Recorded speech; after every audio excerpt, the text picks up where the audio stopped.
In Ashley Vance's very detailed Business Week story, he talks about how when you describe Worldcoin to someone, the project, it can sound nuts. And you were cited as saying that you think there's just a 5% probability, that you'll succeed.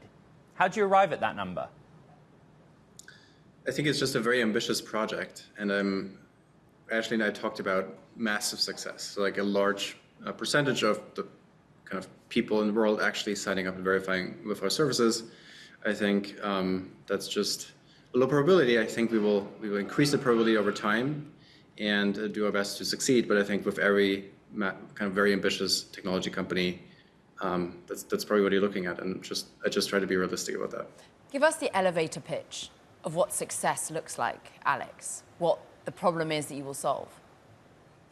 So Sam and I started working on this company 4.5 years ago, and one of the main ideas was, of course, that AGI and kind of general AI progress will continue. And so we started a company called Tools for Humanity with the simple goal of building tools for humanity scale that we think will turn out to be very, very important in a world in which AI will become increasingly powerful. And one of the problems that are very easy to understand is that on social media, X, for example, it will be really, really hard to distinguish if you're interacting with a real human or if you're interacting with an AI.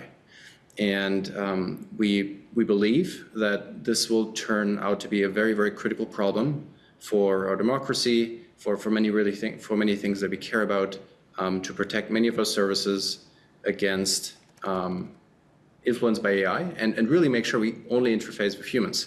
And so basically 4 years back, we thought about how that would work and what technology we would need to build. And so that's what we did. We built a biometric device that we distribute all over the world, and we allow everyone to verify. And everyone being so far 6 million unique humans, I think it is, and growing, verified by the orb. But the issue here is how many of those humans actually understand what it is that they're giving you and why they're giving it? There is an argument that people are standing in line in Ecuador and in developing nations thinking they're just going to get rewarded with a little bit of money and giving over a lot of data that they don't really understand. How do you counteract that? Well, in fact, they don't give us anything. We don't store any data. The network doesn't store any data. It's implemented in a self-custodial way, and it uses what is called zero-knowledge proofs to give you truly fundamental privacy guarantees. That's one. And then second, I would argue that you don't understand most of the technologies you're using. That's also not the point. I think you understand why you're doing it and what comes out for you, but I don't think you have to understand every detail about technology. And that would be my response. Alex, you spent a lot of time flying around the world with Sam Altman to countries trying to convince them if they've placed a ban on the technology to overturn it. You've had success in South Korea and Kenya. There are other countries where it stands. What is the concern that you hear most consistently from them? So we only actually had one ban, and that is Hong Kong. We paused in other countries to work with regulators, but that is what we expected. This is a very new technology, and there's many questions to be asked by regulators. That is their job. So we really work with regulators and respond to the questions.